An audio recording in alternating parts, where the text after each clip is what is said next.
Okay, now, I think at the end of class last time, we were going to just get started with the Josephus problem. Unfortunately, I think this is due today. Is that right? Yeah. But I think it's quite doable. Now, check this out, you guys. By the way, do you guys know who Josephus was? I read the book. No. I didn't read the book. You actually read some of Josephus? No, the textbook. Oh, in the textbook it explains who he was. He was a historian, yeah. Jewish historian. Anyway, I don't know who it was. well, read the book. Anyway, here's the rule. Well, it has to do with the persecution of the Jews and the Romans and all that kind of stuff. But anyway, they were being besieged and they didn't want to be captured, so it'd be better for them to all commit suicide together. The question is, how do you commit suicide together? And here's the rule. Check this out.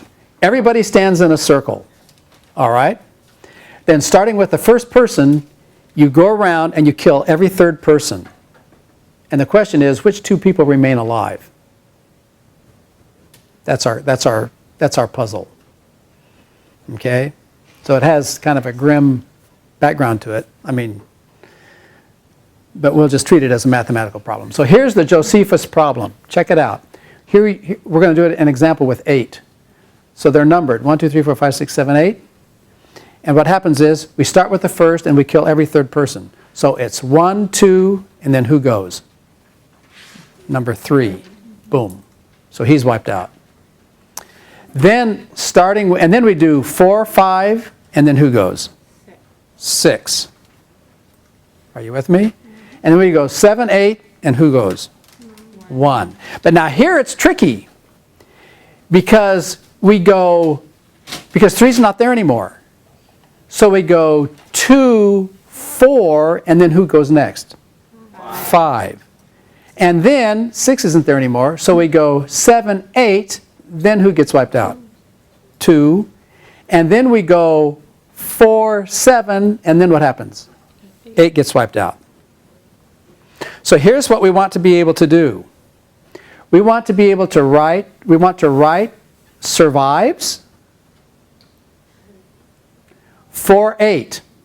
Now what does 4, 8 mean? 8 is how many people are in the circle. And the question is, does person 4 in a circle of 8 survive? And what did we just find out by trial and error? Yes. It should. So this should return true. Are you with me?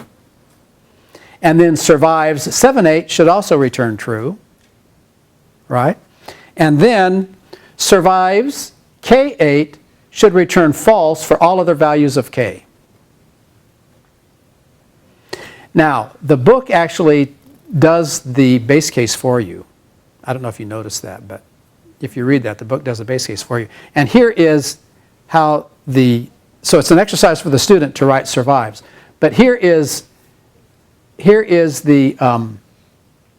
hint. I have a hint for you. So look, let's go back. Here's my hint. So let's go back to the very first, to the very beginning. We started with 1, 2, 3, 4, 5, 6, 7, 8, right? Now watch this. We did 1, 2, and then 3 got wiped out, right? Now look, once 3 gets wiped out, the recursive call is going to start where? 4. It's going to start with 4, but how many people are in the circle? 7. Only 7. Are you with me? So it's like you're starting off with a new circle. Yeah? But what are the numbers? Now then, instead of now 4 is number what? 1. 5 is number 2. 6 is number 3. 7 is number 4. 8 is number 5. 1 is number 6. 2 is number 7. Now what's the relationship between the old numbers and the new numbers? Starting right here, what's 4, 1, 5, 2, 6, 3? How are they related? Minus 3. But there's a little... 1 and 2. Yeah, I mean the 1 and the... Yeah, so it's a little bit different there. Okay? But recursively, what do you know? Recursively, what do you know? About survives 6, 8. what is survives 6, 8? Well, look at originally, survives 6, 8. Its recursively is the same as what? Survives 3, 7. Now why 3? Because that's the new number. So it's all you have to do, and so now you can tell, what do you, in the recursive call, what are you always going to do with the second parameter? It'll be called with -1. But what will you do with the first parameter? Well, it's that relationship that you have to figure out. Once you figure out that relationship, you have it. All right? And then the book even does the base case for you. All right? So that's the Josephus problem. Yeah, that's a homework problem for today. Don't you like these puzzles? Now, the next chapter that we're going to do, also, I think, didn't you have a graphics problem due today? We have 2 problems in chapter 4. Right. So, you don't have any problems from chapter 5, right? No. Okay, good. Okay, so, but this, we're not, there's a lot of material in this chapter that we're just going to skip. So I think we'll just take a few minutes today, and I'll show you how we'll do the graphics primitives.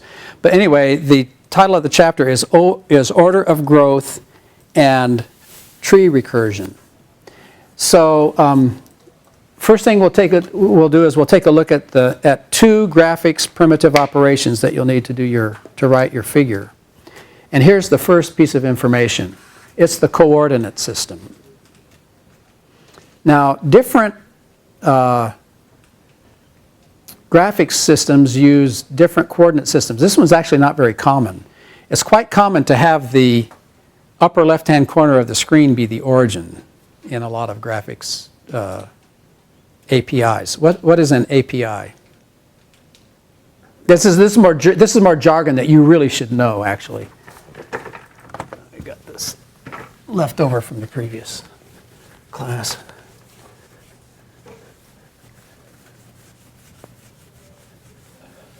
Here's some jargon that all you computer scientists should know. What is an API? Does anybody know?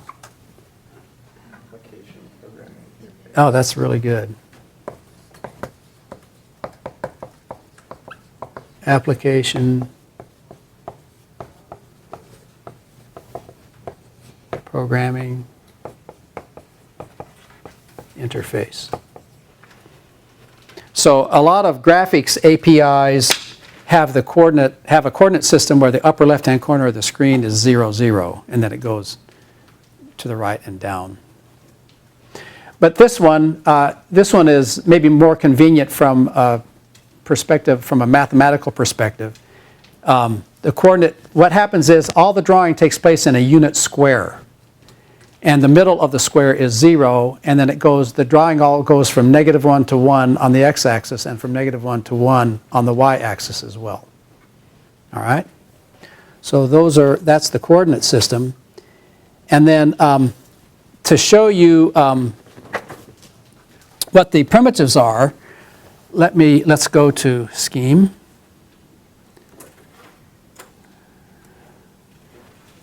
So we'll do a new. So here's our demo.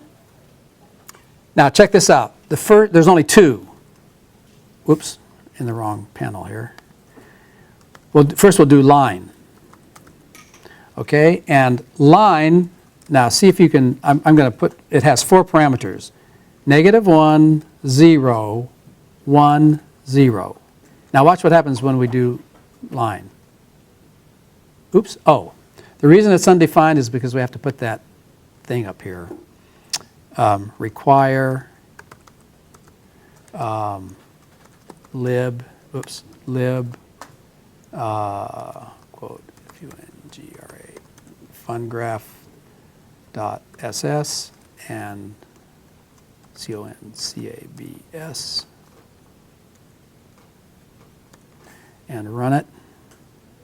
Actually, so I don't have to retype this, let me copy this and we'll run this. And now we'll do line. So line negative 1, 0, 1, 0. Watch this. Boom. Now, can you deduce from this what line negative 1, 0, 1, 0 does? Take it makes a line from -1 to 1. Yeah, from negative 1, 0. That's the x and y coordinate. X naught, Y naught to X. X1, Y1. Yeah. Does everybody see? So it's x naught, it's negative 1, 0 are the coordinates of the first point, and the 1, 0 are the coordinates of the second point. So if we do this, so if we do line 0, 1, 0, negative 1, what will that do? Prediction? Same. And if we want to draw more than one thing, what do? We do overlay. So now let's overlay. Now let's come up here and let's overlay this. Oops. Let's overlay this with, probably be shorter just to type it, huh? With this, boom. And now what do you suppose is going to happen? Obviously. Yeah, I mean, that's how you put two things on the same one. Is everybody good? Okay, so now let's go to chapter 4. Now let me load this. Let's see, how should I do this? I think I'll just not save this and go to scheme and chapter 4 and run this. Okay, and now what we have is this figure that our author has written for us, this code, and it's called the C-curve. Now I think everything in here we know how to do, right? Because all we're doing is what? We're doing if equals level 0, and now what is this doing? Line x0, y0, x1, y1. Are you with me?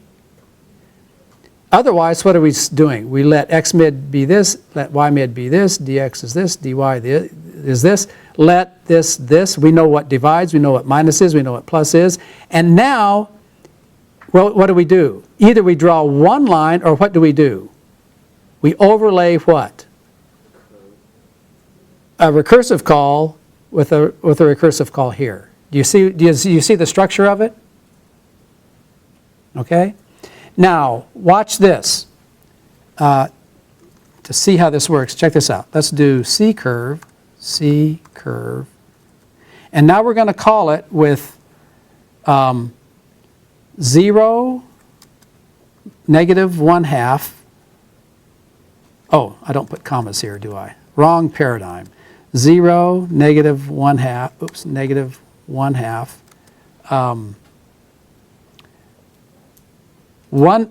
0, negative 1/2, 0, 1/2, and now the last one, we're going to start with 0. Now, actually, you should be able to predict what this one is. Can you predict what this one's going to look like? Because the level, does everybody see that this 0 right here is the level? It's the fifth parameter. And what does this say up here about level? That's just going to be the one line. You're right. So here we go. There's the one line. Are you with me? But now watch this. Now let's do this C-curve. And instead of doing this at 0, we're going to do level 1. All right? And now with level 1, what's it going to do? It's going to come here. It's not going to do this because it's 1. But now it's going to call this line with level 0, and the other line with level 0. So how many lines is it going to draw here? It's going to draw 2 lines. Now, it's not immediately obviously where they're going to be, but watch. Boom. Okay? And now, what do you suppose happens if we do 2? Now how many lines is it going to draw? How many lines is it going to draw? Yeah, 4, because the first one is going to be broken up into 2 lines, and the second one's going to be broken up into 2 lines. So watch this. Does anybody predict this? Ah. Huh? Okay. And now check this out. Let's do 3. Now watch. This is so cool. And now how many lines is it going to draw? 8. 8 is correct. Yeah? Because it's going to draw 2. Each small one's going to be 2. And furthermore, what's the shape? Can anybody predict what the shape is going to be?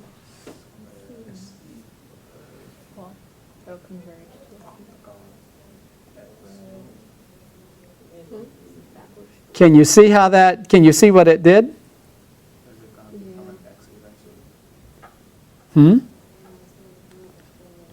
It's going to, each one of those, now, and the next time when we go up one more level, each one of those small ones will be 2 curves. Now, there's something here. Let's resize the image. Resize image. And let's go ahead and do this curve that we did before with 3, with a level of 3. And we will resize this image to be 256 by 256. Now, and watch this. It makes it nice and a little bit bigger so we can see it a little bit better. Okay, so now let's copy this. And now check this out. Let's do this, only this time let's do it with now can you see the, how many lines did you say it drew? 8, is that right? So did you see how it's, here it's 1, 2, 3, 4, 5, 6, 7, 8, yeah? And now what do you suppose this, what's going to happen to this line? It's going to be, instead of being 1 line here, if we go up one more level, like this 4, what's this line going to be? It's going to be 1, 2 for that, right? And then what? 3, 4 for that. Can you visualize what this is going to look like?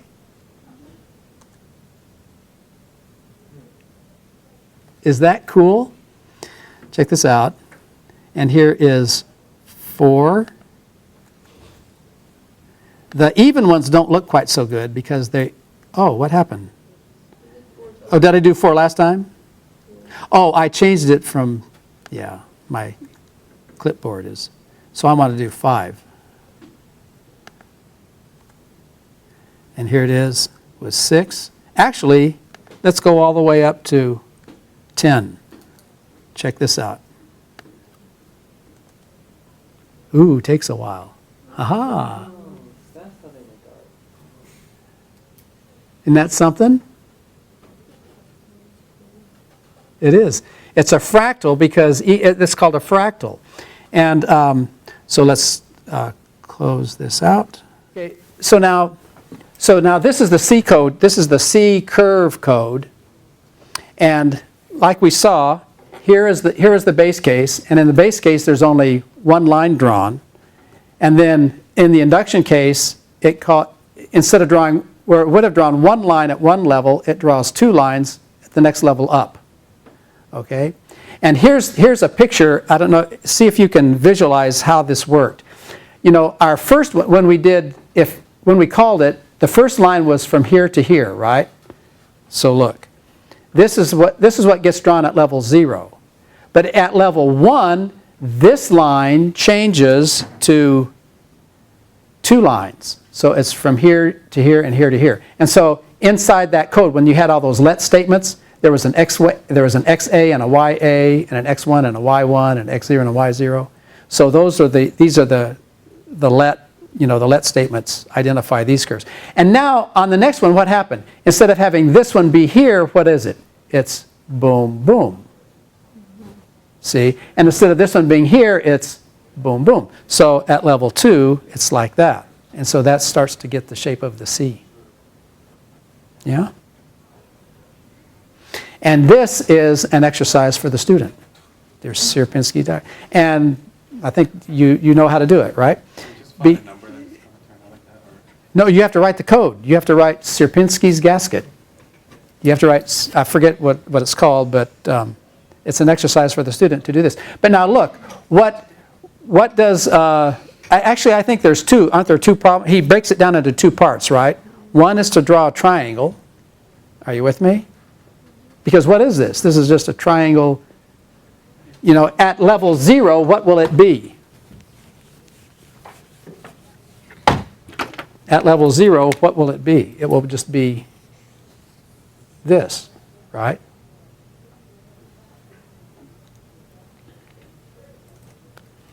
But then at level 1, what will it do? So here's level 0, right? At level 1, what will it be? What will it draw? Instead of drawing one triangle, at level 1, what will it draw? It will draw 3 triangles, and where will it draw them? So what you have to do is you calculate, but it's easy to calculate these points. You calculate this point, and this point. Are you with me? And then what you do is you draw this triangle, and this triangle, and this triangle. You see what I mean? But the whole thing is recursive. The next time around, what will it be? It will recursively calculate these points, right?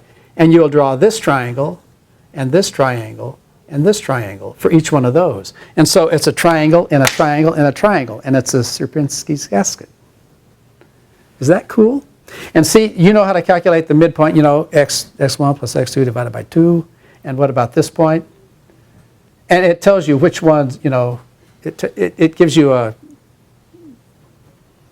starting values for drawing an equilateral, right? Drawing an equilateral triangle. And so all you need to do is line, you know, and calculate the, you know, you just have a level. And the base case is when the level is 0, and that just draws the one triangle. Otherwise, you calculate the midpoints, and you do that, and you'll get Sierpinski's gasket. Now, there's another this is kind of a famous curve. That's all I was going to say about this chapter. But let's go back to. It's just kind of fun. There is another curve. This is the C curve. Now, there's also a D curve. But the D curve is just like the C curve. Only difference is right here. Now what does let's take a look at the C curve. What does the C curve do? It goes from x0, y0 to xa, ya. Now do you remember what that was up here? Oh, I need to turn my thing back on. It went from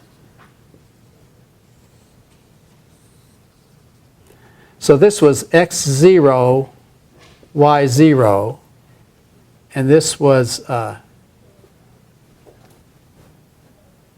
x1, y1, and this is xa, ya. All right. Now, and if we look at this C curve, let's go back to our C curve here.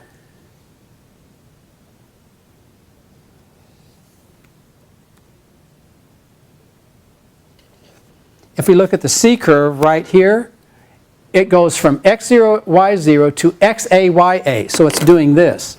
It's going from x0, y0 to xa, ya. So it's drawing the line like this. And then the next line here, it's going from xa, ya to x1, y1. So it's going like this. Are you with me? Now let's take a look at the D curve.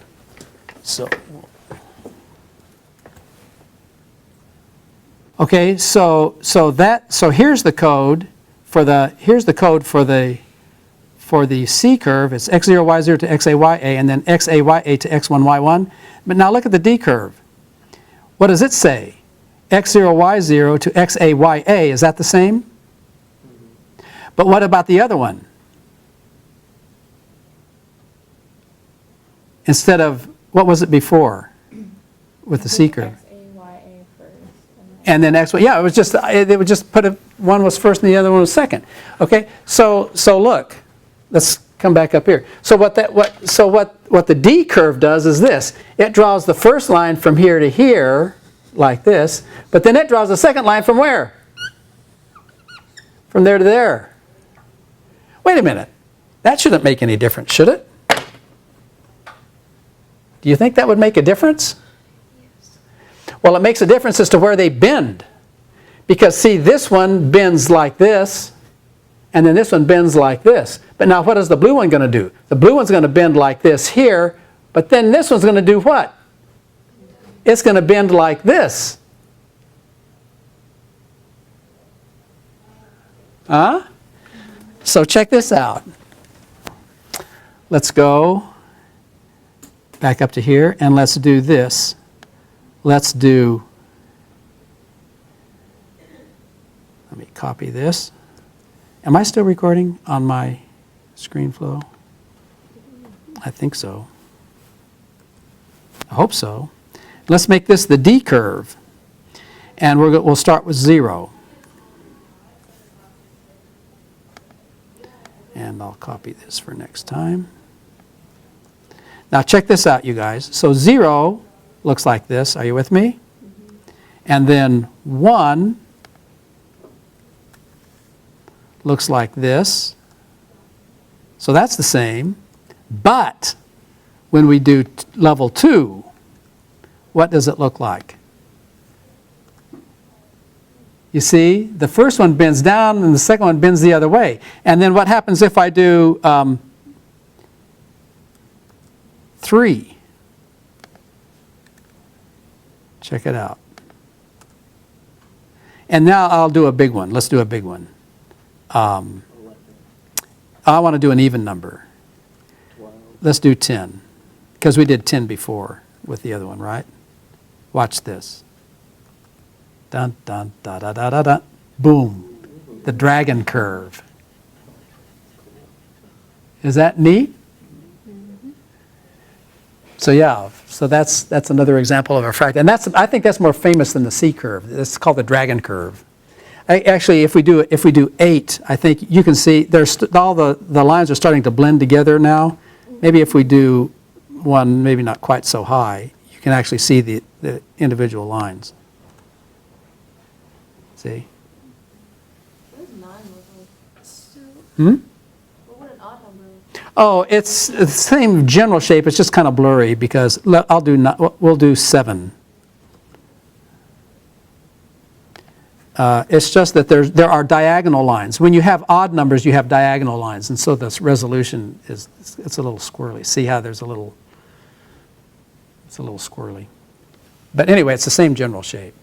Yeah. On the Sierpinski's one, Mm-hmm. when you put in level 0, Mm-hmm. should it come up with a line or a triangle? Triangle. Your base case is a triangle. That would be overlaying 3 lines. It would. Can you overlay 3? Good question. The question is, can you overlay 3 lines? I don't know. I don't know if you have to overlay 3 lines or if you have to overlay an overlay. Let's try it. Did you try it? So overlay, let's try to overlay line,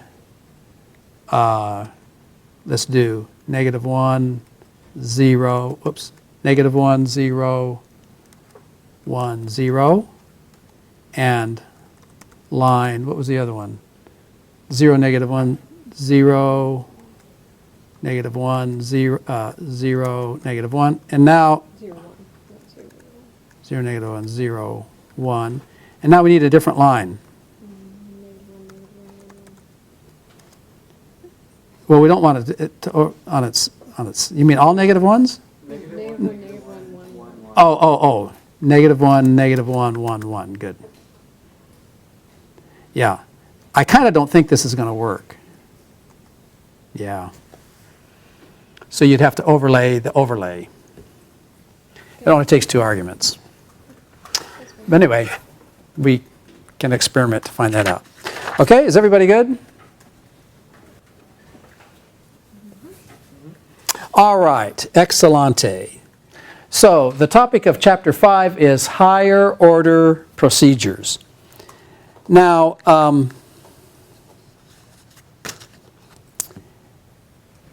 do you remember some of the hallmarks of functional programming?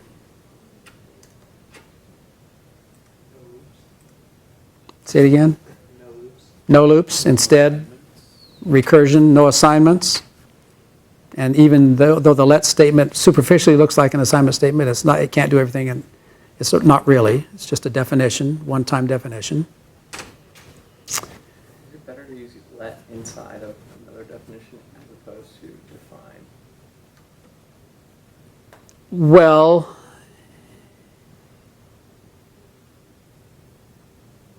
if you define something out, if you define something in the definitions pane of Dr. Rackett, then that definition holds for the entire session.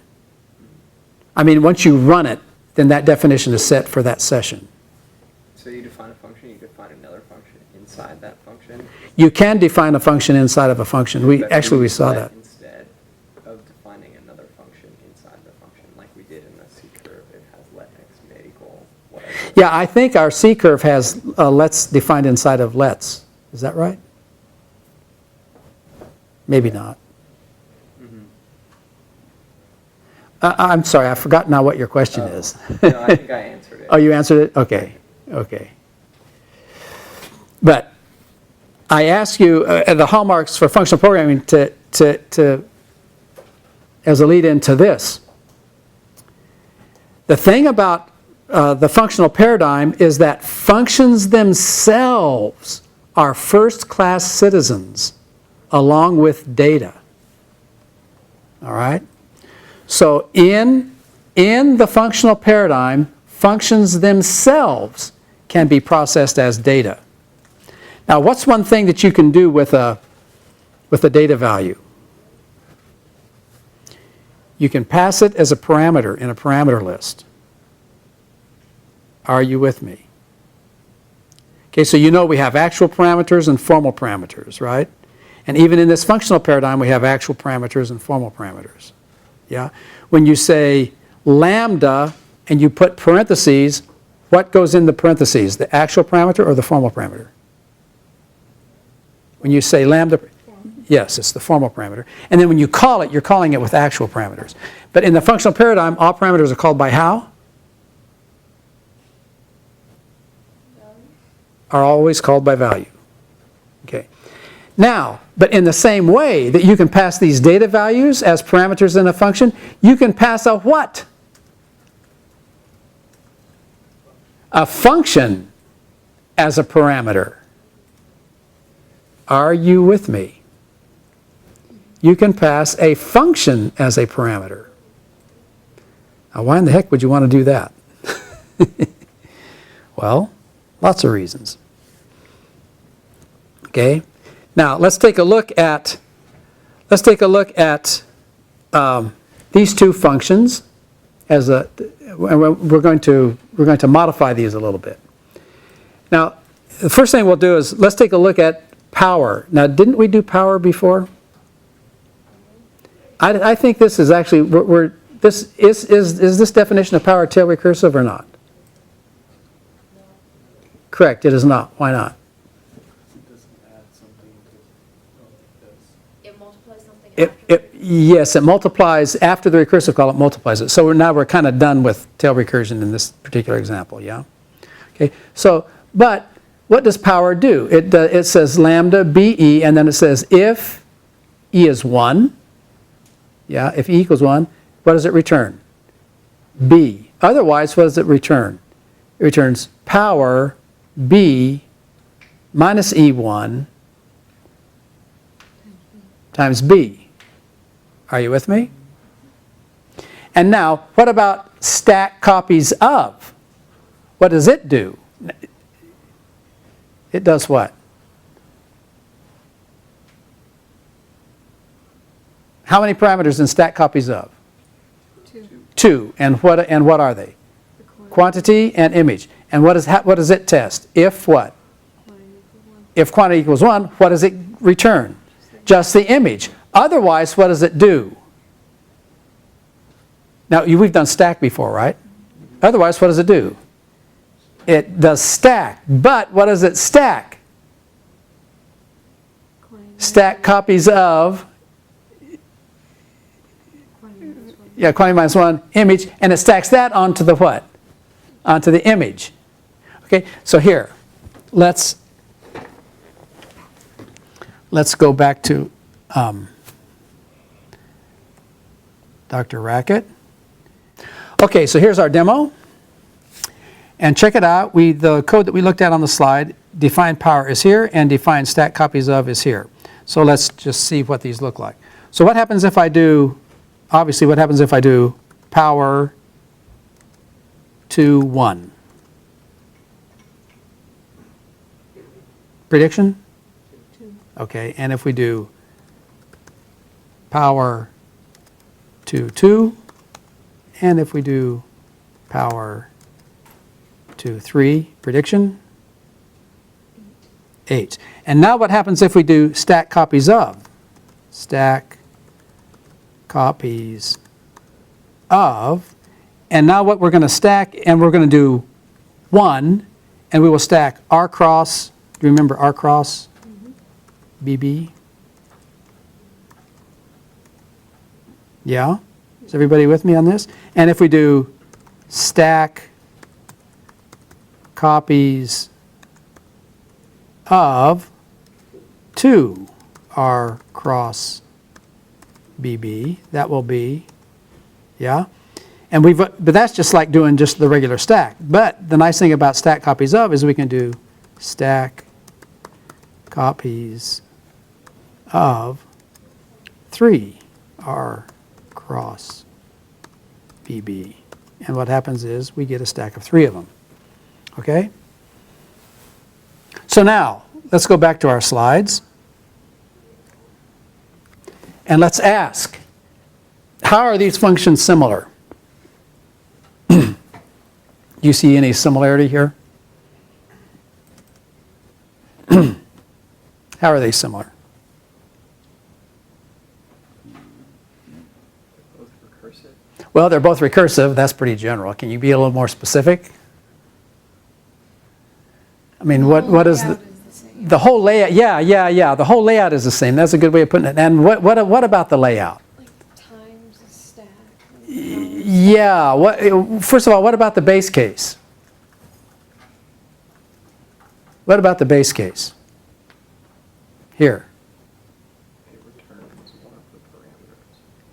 Yeah, that's the next thing. But the base case, what about the base case?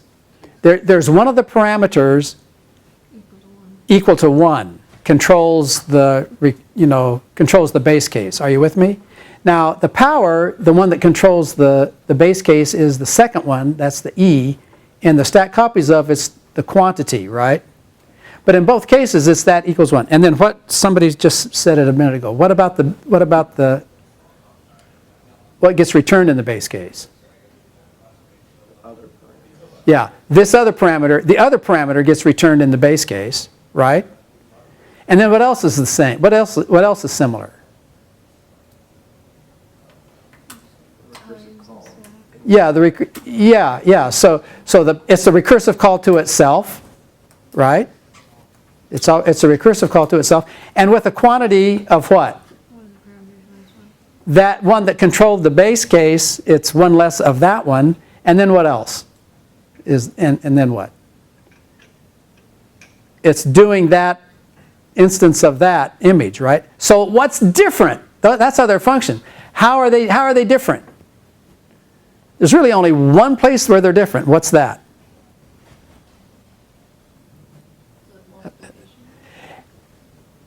In one case, it's the multiplication function. And what's the other one? It's the stack function. That's the only place they're different. Are you with me? So check this out, you guys. The form is exactly the same, only the functions are different. So what we are going to do is we are going to define together copies of. And this is an example of a function that takes what as a parameter. It takes a what as a parameter. A function. Do you see what it does? So let's take a look at this code. Define together copies of. So this is a generalization of the other ones. And so what does it do? What is it? It's lambda, but now how many parameters does together copies of have? It has 3. Now how many did each one of these have? Each one of these had what? Had 2. So this one has 3, but now look you guys, where does a function always appear in Scheme, in Lisp? Where does it always appear when you apply it?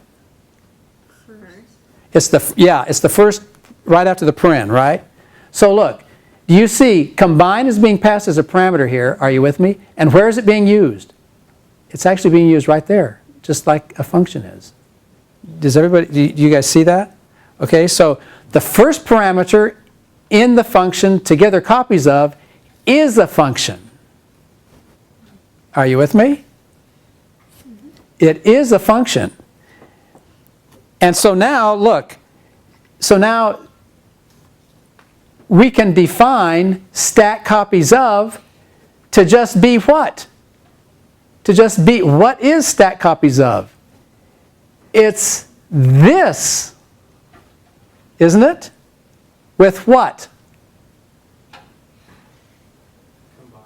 With combine, yeah, now is combine is combine the actual parameter or the formal parameter? No, up here combine is it formal or actual? As formal. So, but now what? So now what are we giving it? What are we giving it? It's lambda quantity image. What are we giving it? Together copies of, so what? Stack. So look, this is the actual parameter, stack is the actual parameter, combine is the formal parameter. Are you with me? So we're passing the function as a parameter. See? And now my question is, what is the definition of power? Oh, and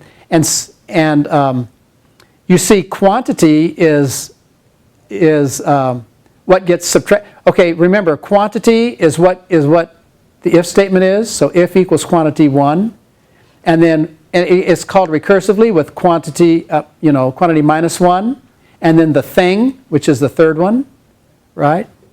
So now my question is, if this is the definition of stack copies of, my question is, what is the definition of power? So this is a new way to define stack copies of now. How would you define power? Can somebody tell me how to define power?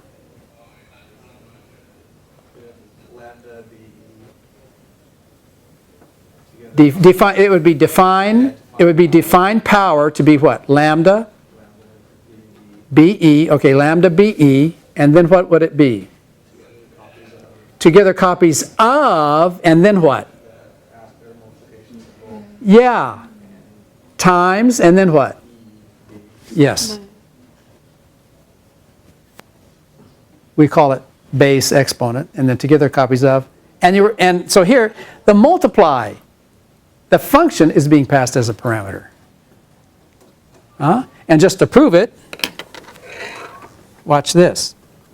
Okay, so here's our demo, and we have together copies of here, and we have our new definition of stack copies of, and we have our new definition of power. And sure enough, if we do power to 3, power to 3, with this new definition, it gives us 8.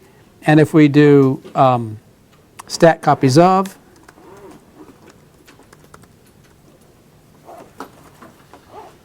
um, 3 and R cross BB, it will stack 3 copies of R cross BB. Okay, good deal. So we'll see you tomorrow, I guess, huh? All right.